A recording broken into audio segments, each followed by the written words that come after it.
We opened our doors in January of this year, and it seems like a lot longer, and started with 10 cabins. Staff don't access cabins unless there's an emergency or we're invited in. And they really, though, share a lot, like their day-to-day activities. They share conversation, and they cook meals together, and some help each other do laundry, and some of the residents help us just keep the place clean. But it is truly like having a family. There's love and care, but there's also squabbling sometimes with having 10 people living in a tight space. And we have one resident that's about to move on to housing, which is very exciting. And the thing they're struggling with is like leaving their family. It's like leaving their home again, leaving their family home. So, we've had to have lots of conversations about how we'll still be there to support them. But day to day, I'd say it looks like a kind of almost typical family, where there's lots of positive interactions and helpfulness, and then sometimes struggling for space or for time or for attention. I was on your website recently, and I read that Our Livable Solutions takes a trauma-informed approach to the people that you work with. Can you explain more what trauma-informed means and why that might impact people who are unhoused? Mm-hmm. So recognizing that the people that we're supporting have experienced a higher level of trauma than most people. So there's a scoring system called ACE, Adverse Childhood Experiences, and it scores between 0 and 20, depending on the types of traumas. And most people would, average people living in a home, working, etc., would score somewhere between 0 and 4 experiences, and the people that we're supporting score somewhere between 11 and 18. So the level of trauma they've experienced is much higher than the average Canadian. And so we have to recognize that they're going to have a lot, stronger struggles. There are more struggles than an average person. So we just have to be patient, and we have to let them guide us and help them be the decision maker. I wonder if you could talk a bit about how you've selected people to be part of the sleeping cabins, and is there a waiting list?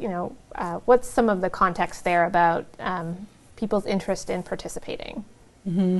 There's a significant waiting list, which makes selection difficult, really difficult. What we try to do, and what we've been trying to do, is really curate a community, and we look at the strengths of each person that's been applying, as opposed to the things they struggle with. We don't ignore the things they struggle with, but we try to look at what they'll be bringing to the community to help us kind of interact as a community. So one of our most recent new residents is a street grandmother. She's very caring, so she's very nurturing, and she helps bring people together, and she loves to cook. And so that was a strength that we needed added to the current group mix. We also look for people who have maintenance skills, and it just, some people are great communicators and help pull other people who are more introverted out of their shell. And so we just look at each of those strengths and what gap there is in the community as we're bringing new residents into the program. How has the community of the sleeping cabins engaged with the broader community in neighborhoods, both in Portsmouth and at Centre 70? What's that been like? They've been engaged. They've gone around and they've helped clean up the communities. The neighborhoods have been very welcoming to everyone. We never had really any major issues at all.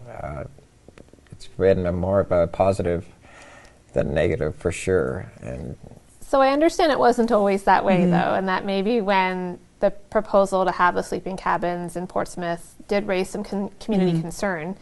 How did you respond to that concern? We tried to be open, transparent, inviting. We invite people to come to the cabin community anytime. We don't put on a special show when people are coming to the cabins. It was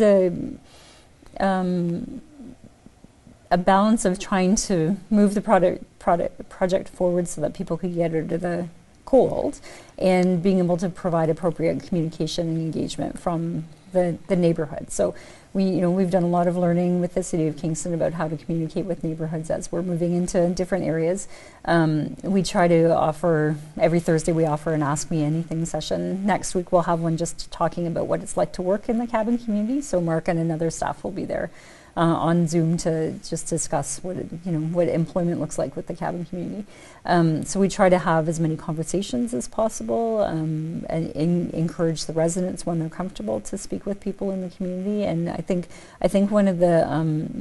one of the most important things that this project has done is help change people's minds, because people who are initially concerned about the project or the location or the concept of having people in cabins, after kind of spending time with us and learning and listening to the residents, have a number of people have changed minds, including a number of councillors. So I think that for us is one of the biggest successes of the sleeping cabin project, is being able to show people that the people we're supporting need support, deserve support, and responding to the homelessness crisis has to have different types of responses to be able to meet people's needs. Can you help us understand why your waiting list is so long while sometimes other places have empty beds? What is it about your project that people want to be there? Some of the reasons, the difference between our project and other shelters is the residents have their own privacy with their own cabin, and that's huge. Like when I was homeless, I would have loved that.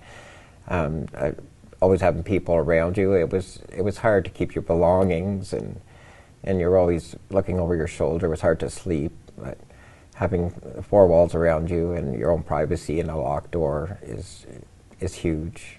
It's really big, and that's one of the main aspects to that. Mm-hmm. I think the other is that we're a low barrier site. Yeah.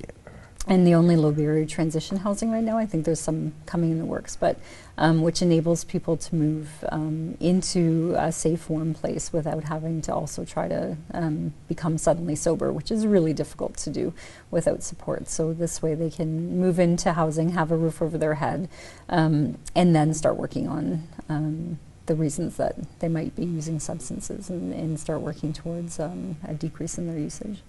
The number of families that we've been able to reconnect has been one of the things that's most heartwarming for me. And when we see people reconnecting with their parents or their children or their grandchildren, there was a tearful conversation this morning with one of our residents and his grandson, and for us that's the successes we think should be measured, because those are the things that are going to make people more resilient when they move into permanent housing and increase the likelihood of them staying in permanent housing.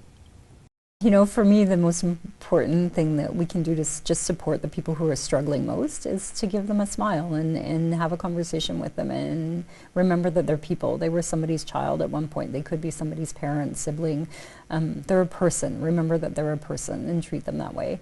And then, if they can help advocate for more housing, advocate for universal basic income, advocate for stronger mental health supports, write City Council when you see housing related items on the agenda and support, and ask how you can help. Like in every individual has some way. I had no idea I would end up in this place with this the cabin community when I went to Bell Park and asked how I could help.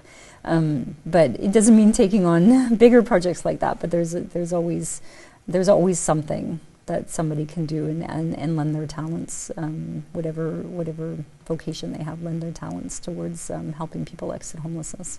I think, but having conversations and asking the questions about what they can do to help is, I think, the biggest thing.